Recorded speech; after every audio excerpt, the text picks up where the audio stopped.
గోడ పెట్టుకొని ఒక ముద్దు పిండం పెడుతుంది. ఎముడు ఒళ్ళో పడుకుంటే రాడంటే ఒళ్ళో పెట్టుకున్నా సార్ నా బిడ్డను. ఒళ్ళో పెట్టుకుని విజయవాడ పోయా సార్. మధ్యలోనే పోయింది ప్రాణం. విలవిలలాడిపోయింది సార్ నా బిడ్డ. నా కళ్ళ ముందు పోయింది సార్. నెట్టు తట్టుకుంటే సార్ నేను పవన్ కళ్యాణ్ దగ్గరికి ఎన్నిసార్లు పోయాను మీరే చూడండి. ఇప్పుడు చంద్రబాబు నాయుడు సార్ ఉన్నారు సార్, అట్లా పోతున్నారు సార్ సార్ సార్ అని నేను చెప్పా సార్. అక్కడ పిఠాపురంలో కూడా ఆ రియా సార్ ఇట్లే పోతున్నారు సార్ సార్ సార్ సార్ అన్నా సార్.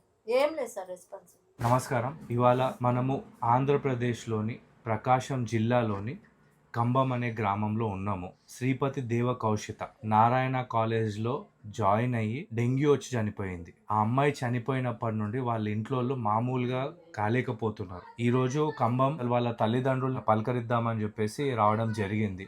ఇంటెనకనే సార్ మా పాపది. అక్కడికి పోయి పడుకొని ఏడుస్తాడు సార్. 11కు 12కు నేను పోయి తీసుకొచ్చుకోవాలా సార్. చుట్టూరు గడ్డి అవన్నీ మొలిచినాయి సార్. అది పాప బాడీ ఉంటుంది, ఆడ పడుకొని ఏడుస్తాడు సార్. జనసేన కార్యకర్తలు వచ్చి అక్కడ మధు సార్ జనసేన అదే ఆయన పిఏ, మేడం మీతో మీరే మాట్లాడారా, ఎవరన్నా మాట్లాడమంటే మాట్లాడారా అన్నారు సార్. లేదు సార్ నేను ఎవరు మాట్లాడమంటే మాట్లాడలేదు సార్, నేనే మాట్లాడాను సార్ అని చెప్పారు. సరే అమ్మా ఫిబ్రవరి 5వ తారీఖు అపాయింట్మెంట్ ఇప్పిస్తాను, మీరు ఒకసారి వచ్చి సార్ని కలిసండి అని చెప్పాను. సరే సార్ కలుస్తాను సార్, మాట్లాడతాను సార్ అని చెప్పారు.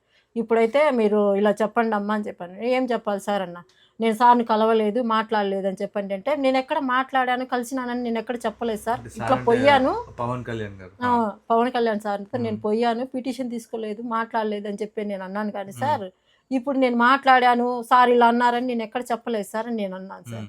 ఇప్పుడు పిల్లలందరూ వచ్చిండ్రు, నా బిడ్డ ఇంటికి రాలేదు సార్. నేనేం చేయాలి? ఇప్పుడు మళ్ళీ మాట్లాడితే వాళ్ళతో మాట్లాడారు వీళ్ళతో మాట్లాడారు అంటారు సార్. మాట్లాడకుండా ఎలా ఉండాలి సార్? ఇప్పుడు అంతేంది సార్, పవన్ కళ్యాణ్ దగ్గరికి ఎన్నిసార్లు పోయాను మీరే చూడండి సార్. ఈ పవన్ కళ్యాణ్ గారు మిమ్మల్ని కలుద్దామని ఆ అమ్మ ఎంతో ప్రయత్నిస్తుంది. 12 రోజులు సార్, బిడ్డ చనిపోయిన 12 రోజులు తెలియదు కానీ మిమ్మల్ని కలిస్తే ఒక తృప్తి కలుగుతుందేమో. సమస్య పరిష్కారం అయితే 100% రాదు, ఎందుకంటే మీ మంత్రివర్గంలో ఉన్న మంత్రికి అగేన్స్ట్గా మీరేం చేయలేరు అన్న విషయం అయితే ఇది జగమెరిగిన సత్యం. కానీ ఆ మంత్రి వల్ల కొన్ని కుటుంబాలు నాశనం అవుతున్నాయి, ఎంతోమంది పిల్లలు చనిపోతున్నారు. ఆ మంత్రి రౌడీలు మా మీద దాడి చేస్తున్నారు. ఒకసారి మీరు కలవడానికి అవకాశం ఇస్తే కనీసం ఆమెకు ఆత్మతృప్తి అయినా కలుగుతుందేమో ఆలోచించండి. కలవడానికి అపాయింట్మెంట్ ఇవ్వలేరు, కనీసం మీరు పట్టించుకుంటలేరు, మీరు దగ్గరకు కూడా రానివ్వట్లేదు అని చెప్పేసి ఆవిడ విపరీతంగా బాధపడుతున్నారు. ఒక్కసారి ఆలోచించండి. ఇదిగో ముక్కు పచ్చలారని అమ్మాయి చనిపోయింది. తండ్రి ఏమో అక్కడ వెనకాల ఆ అమ్మాయిని ఎక్కడనైతే బొందబెట్టారో అక్కడనే రాత్రి 12 గంటకు పోయి నా బిడ్డ బ్రతుకుంది అన్న ఒక ఆలోచనతో పోయి అక్కడ పడుకుంటున్నాడు. ఆ తల్లికి ఇంకో కొడుకున్నాడు. ఈ ఇల్లు చూస్తున్నారు కదా, ఇది వాళ్ళ పరిస్థితి. నేను ప్రతి ఒక్క తల్లిదండ్రుల్ని కోరేది ఒకటి, ఈ కాలేజీల్లో జాయిన్ చేస్తున్నారు అని అంటే మీరు మీ పిల్లలకు చావడానికి ఒక బర్త్ కన్ఫర్మ్ చేసినట్టే. దయచేసి ఆలోచించండి. పేరెంట్స్ అందరికి ఒకటే రిక్వెస్ట్, ఈ నారాయణ కాలేజీ చేర్చమాకండి, పిల్లల్ని బలి చేసుకోమాకండి. దయచేసి నారాయణ కాలేజీలో ఆలోచించుకొని పిల్లలు జాగ్రత్త. పిల్లలు ఒక్కసారి కాలేజీలో ఉండనంటే మీ పిల్లల్ని మీరు ఇంటికి తెచ్చుకోండి. పిల్లల్ని బలవంతంగా అక్కడ చదివించేదానికంటే, చదివించి చావు కొట్టుకోవటం కంటే మన పిల్లల్ని మనం ఇంటికి తెచ్చుకొని మన కళ్ళ ముందు చదవకున్నా పర్వాలేదు, మన కళ్ళ ముందు ఉంటే చాలు. ఆ బాధ మామూలు కాదు, నరకం కంటే ఎక్కువ. కడుపు కోత ఎవరికి వద్దు, నా కడుపు కోత అసలు తీరదు సార్. పిల్లలు వస్తే ఆ పిల్లల్ని చూడలేను సార్. ఆ అమ్మాయితోనే ఆడుకున్న పిల్లలు, ఆ అమ్మాయితో పాటు పెరిగిన పిల్లలు ఎవరైతే ఉన్నారో వాళ్ళు ఇటువైపు వస్తుంటే ఆ తల్లికి అన్నీ మళ్ళీ అవే గుర్తొస్తున్నాయి. ఆవిడ మళ్ళీ నాకు అసలు మాటలు ఏం రావట్లేదు. ఆమె బాధను నేను వర్ణించలేను. చంద్రబాబు నాయుడు సార్ ఇంతే సార్ ఇట్లా పోతున్నారు. సార్ సార్ సార్ అని చెప్పి తీసుకుంటే ఆ ఎస్పీ గారు తీసుకున్నారు, కానీ కనీసం ఆయన ఇట్లా చూడలేదు. ఊరికే చంద్రబాబు నాయుడు గారు పక్కన మాట్లాడే యాంకర్ని వాళ్ళ తరపున యాంకర్లనే పెట్టుకున్నారు. కానీ మధ్యలో ఇప్పుడు నా బోటోళ్ళని కూర్చోబెట్టమనండి సార్ యాంకర్గా, మాట్లాడతాం. వాళ్ళకు ఫేవర్గా మాట్లాడుకుంటారు, కానీ బయట జరిగే ఏం పెడుతున్నారు సార్. ఆడ ఏదన్నా మాట్లాడితే ఎవరు మాట్లాడమన్నారు, వాళ్ళు మాట్లాడమన్నారా వీళ్ళు మాట్లాడమన్నారా అని అంటారు.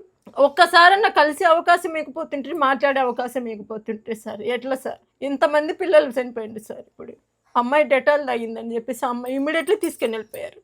అదే మీ అమ్మాయి మా అమ్మాయి చదివే చదివే కాలేజే సార్. ఉమ్, ఒక అమ్మాయి చున్నీ ఉరేసుకుంది. ఉమ్. ఉరేసుకుంటే వాళ్ళ పేరెంట్స్ వెంటనే వచ్చి వాళ్ళ పాపని తీసుకొని వెళ్ళిపోయారు. అంటే అంత హరాస్మెంట్ ఉందన్నమాట. చిన్నగా లేదు సార్, కానీ పిల్లలు బయటికి చెప్పుకోలేక, పేరెంట్స్కి చెప్పుకోలేక ఎస్ఐ గారు వచ్చారు, కంప్లైంట్ రాసుకొని పోయారు. ఎస్ఐ గారు రాసేటప్పుడే నేను చెప్పేశారు, సార్ నాకు జిరాక్స్ ఇస్తానంటే నేను సైన్ చేస్తాను సార్, లేదంటే నేను సైన్ చేయను సార్ అంటే, ఎందుకమ్మా నేను పోలీసు వాళ్ళని నమ్మను సార్ అన్న. ఎందుకు నమ్మవమ్మ అంటే, నాకు ఇలా జరిగింది సార్, ఇప్పుడు ఎస్పీ ఆఫీస్కి 3 సార్లు పోయినా సార్, ఒక్కసారి కూడా నాకు న్యాయం జరగలేదు సార్. నా దగ్గర వీడియోస్ ఉన్నాయి, ఆడియోస్ ఉన్నాయి, ఆధారాలు ఉన్నాయి, నేను అన్నీ చూపిస్తాను సార్. నీకు న్యాయం జరగలేదంటే నేను పబ్లిక్ చేస్తాను సార్, ఇప్పుడు నా కాడ ఉన్నాయి అని చెప్పి అన్నా సార్ నేను. సరే అమ్మా ఇస్తానమ్మా అన్నారు సార్. ఇక్కడ ఇస్తానన్నారు సార్. అక్కడికి పోయి మళ్ళీ స్టేషన్ పిఎస్కి పోయా సార్. పిఎస్ కాడికి పోయి అడిగితే మేము ఇయ్యమమ్మా కంప్లైంట్ అయినా, నేనే చెప్పింది రాసిన గ్యారెంటీ ఏంటి సార్. నేను అదే మాట అంటే, ఎందుకమ్మా పెద్దోళ్ళతో పెట్టుకోవటం, వాళ్ళు ఇచ్చింది ఏదో తీసుకోవాలంటే, ఎందుకు ఇస్తారు సార్. అంబులెన్స్లో ఎక్కించేటప్పుడు పైపులన్నీ పెట్టారు సార్ లోపలికి. ఒళ్ళో ఎముడు ఒళ్ళో పడుకుంటే రాడంటే ఒళ్ళో పెట్టుకున్నా సార్ నా బిడ్డను. ఒళ్ళో పెట్టుకుని విజయవాడ పోయా సార్. అది ఒళ్ళో మధ్యలోనే పోయింది ప్రాణం. విలవిలలాడిపోయింది సార్ నా బిడ్డ, నా కళ్ళ ముందు పోయింది సార్. నెట్టు తట్టుకుంటే సార్ నేను ఎంత బాధ సార్. రోజు సైకిల్ వేసుకొని పిల్ల వస్తుంది, ఇప్పుడు సైకిల్ సార్ పక్కనే సార్. ఎట్లుండే పిల్ల ఎట్టయిపోయిందో చూడండి. ఇది సార్ మా పొలం పక్కనే సార్, ఇంటి వెనకనే సార్ మా పొలము. ఈరోజు చూడండి సార్, గోడ పెట్టుకొని ఒక ముద్ద పిండం పెడుతున్నా సార్. రోజు ఆడన్నం పెట్టేటప్పుడు నా బాధ సార్. ఆ బాధ ఏంటుంటుంది, కడుపులో పేగులు కూడా కరిగిపోతుంది సార్. నరకం సార్. నాకు పడుకుంటే నిద్ర రాదు, వెనక ఎప్పుడు మెలకు వస్తుంది అని తాళం వేసుకొని తాళం దగ్గర పెట్టుకుంటాను సార్. మిద్దెక్కిపోయి కూర్చొని ఏడుస్తుంటాడు. ఇక్కడే సార్ పడుకునేది. వీళ్ళ వాళ్ళ నాన్న అమ్మాయి ఏడు పడుకుంటే నేను నా కొడుకు అట్ట పడుకుంటాను సార్. టాబ్లెట్ వాడుతున్నా సార్ నేను. ముందే ఆరోగ్యం బాగాలేదు, మళ్ళీ ఇది ఒకటి. ఆ పాపనేమో మర్చిపోలేకపోతున్నాం సార్. అక్కడ దూరంగా అన్న పెడితే బాధ ఉండేది కదా సార్. ఇంటరికనే పొలంలో పెట్టుకున్నాం, చేత కావటం లేదు సార్. తప్పు చేసినామా అనిపిస్తుంది. వాడు ఎప్పుడైనా గుర్తొస్తే ఆ పాటకు మేమిద్దరం డ్యాన్స్ చేసినామని చెప్పి టీవీ కూడా బంద్ చేసుకుంటాం సార్ మేము. మీరు తప్ప ఎవరు వచ్చారు సార్? వచ్చిన వాళ్ళు వచ్చారు, మాట్లాడని కూడా ఎక్కువ ఏం లేదు సార్. ముందు అమ్మ ఏం జరిగిందంటారు, 4 సెల్ఫీలు ఇక్కడ నేను నిలబడమ్మ ఫోటో తీసుకుంటాను, ఫోటోనే సార్. ఫోటోలు తీసుకొని వెళ్ళిపోతారు ఇంకంతే. ఏంటంటే ఎంత కొంత తీసుకోమ్మా, నీ అకౌంట్ ఇస్తేనంటే నేనన్నా ఎంత ఇస్తారు సార్, ఇస్తే ఎంత ఇస్తారు చెప్పండి. ఇవన్నీ ఎందుకు సార్, నా బిడ్డను తెచ్చియండి. అదే ఆడున్నప్పుడు చూపించింటే నా బిడ్డ నా ఇంట్లో ఉండేది కదా సార్. నరకం సార్, చిన్న నరకం కాదు సార్. ఆ బాధ తీర్చలేదు సార్, చేత కావటం లేదు సార్. అసలు 4 బర్రెలు ఉన్నాయి, ఇప్పుడు ఒక్క బర్రెని పెట్టుకున్నాను సార్, చేతగాక అమ్ముకున్నా. నాకు ఇంట్లో ఉంటే పాప అన్నీ హెల్ప్ చేస్తుంది సార్. రంగాలకు ఫాల్స్ పోయాయి ఒకటి. కొంచెం వాటర్ బాబాయ్ మా అమ్మని జాగ్రత్త చూసుకో బాబాయ్. మా అమ్మ లేకుంటే మా నాన్నకి ఏం తెలియదు బాబాయ్.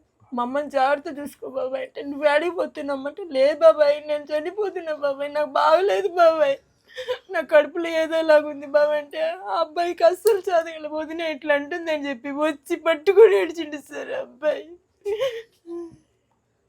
కొంచెం ధైర్యంగా ఉండాలమ్మా మీరు. మాకు చుక్క నీళ్ళన్నీ ఇవ్వమ్మా అన్న సార్.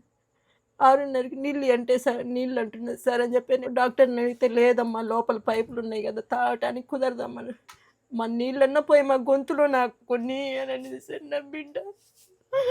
మాకు కొంచెం ధైర్యంగా ఉండండి అమ్మా. ఇంకొక బాబు ఉన్నాడు మీకు, ఆయనను కూడా మీరే చూసుకోవాలి. మీ మీద ఆధారపడి ఉన్నారు. మీరు ధైర్యంగా ఉంటేనే వాళ్ళు ధైర్యంగా ఉంటారు.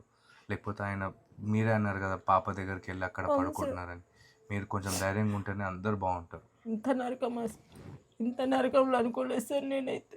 ఆ దేవుడు మమ్మల్ని తీసపోకుంటే సార్, ముక్కు పచ్చలని పసికందుని తీసపోకుంటే మమ్మల్ని తీసపోయింటే ఏముంది సార్, మాదంతా అయిపోయింది. పుట్టినరోజు బాబాయ్ మా ఫ్లైట్ ఎక్కుతామమ్మంటే, నేను నువ్వు ఎప్పుడు డబ్బులు లేవు అంటావులేమ్మా, నేను మా బాబాయ్ని అడుగుతాను. ఆ అబ్బాయి ఫోన్ చేసి, బాబాయ్ ఇక్కడ నాకు రేపు బర్త్డేకి వచ్చి ఫ్లైట్ ఎక్కిస్తావా అంటే, నేను వస్తాలేమ్మా నీ పుట్టినరోజుకు మాట్లాడతాలేమ్మా, వచ్చి ఎక్కుదాంలేమ్మా అని చెప్పి అన్నాడు ఆయన. గవర్నమెంట్ అయితే కరెక్ట్గా స్పందించట్లేదు సార్. ఎన్నిసార్లు తిరిగినా ఉపయోగం లేకుండా పోయింది. కాలేజీ ఫీజు కట్టలేదని చెప్పి 5,000కి 10,000కి అన్నిసార్లు ఫోన్ చేసిన వాళ్ళు, కనీసం పిల్లగట్ట జరిగి కాలేజీ నుంచి బయటకు వచ్చిన తర్వాత ఒక్కసారి కూడా ఫోన్ రాలేదు సార్. అదిగాక మా పిల్లకి ఏదో ప్రాబ్లం ఉందని చెప్పి ఆ రకంగా మాట్లాడుతున్నారు. మళ్ళీ నిందలు వాళ్ళు ఎవరెవరో వస్తారు పెద్దోళ్ళతో, మీకెందుకు పెద్దోళ్ళు అంటే పెద్దోళ్ళ పిల్లల ప్రాణాలు పోతే ఎట్లా వదిలేస్తారు సార్? కూలి పని చేసుకునే వ్యక్తి ఇంకో 4 ఏళ్ళకు పోయి పాలు పోసుకునే వాళ్ళు ఇన్ని డబ్బులు కట్టి వీళ్ళని నమ్మి ఆడ చేర్పిస్తే పిల్లల్ని సేవన చేసి ఇంటికి పంపిస్తున్నారు. ఇట్లా ఎంతోమంది చెప్పుకోలేని వాళ్ళు చాలా మంది ఉన్నారు సార్. చేతికి అందిన బిడ్డను బాగొట్టుకున్న తర్వాత ఎవరైనా ఇంకేం మాట్లాడతారు? మరి టీవీలో ఆ రకంగా చూపిస్తారు, పవన్ కళ్యాణ్ వాళ్ళు కలిసారు, వాళ్ళు సాయం చేశారు, వీళ్ళకి సాయం చేశారు. కనీసం మనిషిని ఆయన దగ్గరికి తీసుకెళ్ళి ఆయనతో మొరబెట్టుకుంటే మరి ఆయన ఏం చేస్తారో చూడాలి. ఇప్పుడు చంద్రబాబు నాయుడు సార్ ఉన్నారు సార్, ఇప్పుడు ముఖ్యమంత్రి హోదాలో ఉన్నారు సార్. మీరు ముఖ్యమంత్రి హోదాలో ఉన్నప్పుడు మీతో మాట్లాడుతున్నాం సార్, జస్ట్ అంతే సార్. సార్ అట్ట పోతున్నారు సార్ సార్ సార్ అని నేను చెప్పా సార్. ఇప్పుడు మాట్లాడటానికే నా పక్కన అమ్మాయికి మైక్ ఇచ్చిండు, నాకు ఇవ్వాల. నేను చెప్పా సార్ ఏందమ్మా నీ ప్రాబ్లం. ఇప్పుడు ఫస్ట్ మళ్ళీ మధ్యన ఉన్న వాళ్ళతో ఏమడుగుతారంటే మీకు ఏమైనా ప్రాబ్లం ఉన్నాయా, ఇలా మాట్లాడని చెప్పారు సార్ ఆడ. ఇప్పుడు నన్ను అడిగారు, నేను చెప్పా సార్ ఇప్పుడు మా పాప నారాయణ కాలేజీలో చనిపోయిందమ్మా అని నేను చెప్పా. సరే అమ్మా నేను మాట్లాడిస్తానని చెప్పి ఒక ఆమె అన్నది మైక్ నా పక్కన ఆమెకి ఇచ్చింది, నాకు ఇవ్వలేదు. సరే ఏందమ్మా పక్కన ఆమెకి ఇస్తాం, మరి నాకు ఇవ్వు, నేను మాట్లాడతాను. నేను లేచి నిలబడ్డా, కూర్చో కూర్చో కూర్చో అన్నారు. ఇప్పుడు అక్కడ అశోక్ కుమార్ ఉన్నారు, మళ్ళీ జనార్దన ఆయన ఉన్నాడు, ఇంకా ఎవరో ఎమ్మెల్యేలు ఉన్నారు. అక్కడ మార్కాపురం నారాయణ రెడ్డి సార్ అంటే ఆ నారాయణ రెడ్డి సార్తో మాట్లాడా. సార్ ఇటు సంగతి నారాయణ కాలేమ్మా మాట్లాడుతులేమ్మా అన్నాడు. ఇంకా అంతే సార్. ఇంకా ఎంతమందిని కలవాలి సార్ నేను? ఇంతమందిని కలిస్తే కూడా ఎస్పీ గారు ఇస్తామ్మా ఇస్తానన్నారు. ఎస్పీ గారి చేతిలో పెడితే ఇస్తానమ్మా అన్నారు. అంతే సార్. మంగళగిరి పార్టీ ఆఫీస్ కాడికి వెళ్ళాను సార్, నేను కూడా వెళ్ళామని తీసుకొని. అక్కడ ఒక లేడీ కూర్చోన్నారు. మేడం ఇది పరిస్థితి అన్న. ఆవిడ చెప్పటం, మీరు ఇక్కడ కాదు ఎట్లా ఇస్తే మేము తీసుకోం, మీరు పోలీస్ స్టేషన్కి వెళ్ళి పోలీస్ స్టేషన్లో కంప్లైంట్ ఇస్తే ఆ కంప్లైంట్ తీసుకొచ్చి మాకు ఇస్తే అది మేము చూసి ఫాలోఅప్ చేస్తాం అన్నారు. సరేనండి వెళ్ళాం సార్. మళ్ళీ అక్కడికి వెళ్ళాం, విజయవాడ వెళ్ళాం సార్ ఆమె చెప్పిందని. వెళ్తే ఆడ తీసుకోలేదు. అక్కడ పిఠాపురంలో కూడా ఆ రియాజ్ సార్ ఇట్లే పోతున్నాడు సార్, వీడియో కూడా ఉంది చూడండి సార్. నేను పక్కనే ఉన్నా సార్ సార్ సార్ అన్నా సార్, ఏం లేదు సార్ రెస్పాన్స్. ఇక్కడ గిద్దలూరు నుంచి బెల్లంకొండ సాయిబాబు గారు వచ్చారు. నేను చెప్పా సార్ నేను సార్తో మాట్లాడతాను సార్, నేను సార్తో కలిసాక నేను ఏదైనా నిర్ణయం తీసుకుంటాను సార్, నాకేమొద్దు సార్, కాలేజీలో క్షమాపణ చెప్పాలి సార్, మీడియాని అలౌ చేసి పలాని కాలేజీలో ఇలా ఉందని నేను చెప్తాను సార్, మా పిల్లలకు జబ్బు లేదని నేను మాట్లాడతాను సార్ అని చెప్పా. మీడియాని అలౌ చేయరమ్మా, మీడియాని అలౌ చేస్తారు అంటే మీడియాని అలౌ చేయకుండా ఎందుకు సార్ కాలేజీ? ఎవరిని అడిగినా ఒకటే అంటున్నారు సార్, ఎందుకు గురు మీకు వాళ్ళందరూ ఒకటే పార్టీ, నారాయణ ఆయన మినిస్టరు, ఎవరు పట్టించుకోరు, పెద్దవాళ్ళతో ఎందుకు బిడ్డ పోయి కూడా నువ్వు చంద్రబాబు నాయుడు ఏం చేయలేరు. అవన్నీ వాళ్ళ కాలేజీలు మీకు కొత్త, మీ పిల్ల చనిపోయింది కాబట్టి కాలేజీలు పెట్టి కానీ వాళ్ళకి ఎన్ని చూసుంటారు ఎట్లాంటివి, వాళ్ళకి కొత్త కాదు.